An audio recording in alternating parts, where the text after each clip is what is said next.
ஹரிஷ் குட்டி நிமிந்து பாரு. எல்லாத்துக்கும் ஹாய் குட் மார்னிங் சொல்லுங்கள். ஹரிக்குட்டி காலையிலே எழுந்திரிச்சிட்டாங்க. 5:30க்கெல்லாம் எழுந்திரிச்சிட்டான். நேரத்தையே எழுந்திரிச்சு விளையாடிக்கிட்டே இருந்தாங்க. பிள்ளைய குளிப்பாட்டி விட்டாச்சு, ட்ரெஸ்லாம் மாற்றி கிளம்பிட்டாருங்க ஸ்கூலுக்கு.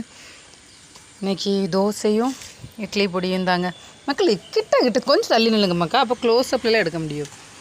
ஸ்கூலுக்கு கிளம்பிட்டாங்க. குவார்ட்டர்லி லீவு முடிஞ்ச பிள்ளைக்கு. என்னம்மாக்கா என்னம்மா அவன் கரெக்டாக நார்மல் ஸ்கூல் போதா இருந்தால் 10th படிக்கணும். என்னம்மாக்கா பப்ளிக் எக்ஸாமுக்கு படிச்சிருக்கணும். ஹரிக்குட்டி ஜாலியான வாழ்க்கை தான் ஹரிஷ்க்கு. என்னம்மா ஹரிஷப்பா அப்படிதானடி தங்க பிள்ளைக்கு. ஆமாம், எங்களுக்கு சாப்பாடு மட்டும்தான் முக்கியம். ஹரிஷ்குட்டி இங்கே பாரு, எல்லாத்துக்கும் பாய் சொல்லாண்டாம்மா. நிமிந்து பாரு, சிரி. இங்கே பாரு, ஸ்கூலுக்கு எல்லோரும் முன்னா முஞ்சி மாதிரி போவோம், சிரிச்சுக்கிட்டே போகணும். நிமிந்து பாரு. அம்மா இன்னைக்கு கோயிலுக்கு போகிறேன். ஹரிஷப்பா இன்னைக்கு பௌர்ணமியில் அம்மா கோயிலுக்கு போகிறேன், காளிகேசம் போகிறேன். நீ ஸ்கூல் போயிட்டு வர்றதுக்கு முன்னாடி அம்மா வரணும். இங்கே பாரு, பாய் சொல்லு. குட்டியா பாரு, பாய் சொல்லு. சிரி. வாய் ஃபுல்லாக தோசை இருக்கு, நான் எப்படிமா சிரிக்கிறதுன்னு கேட்கான். மைண்ட் வாய்ஸ் தானே மக்களா? எனக்கு அம்மா எடுத்தாரேன்.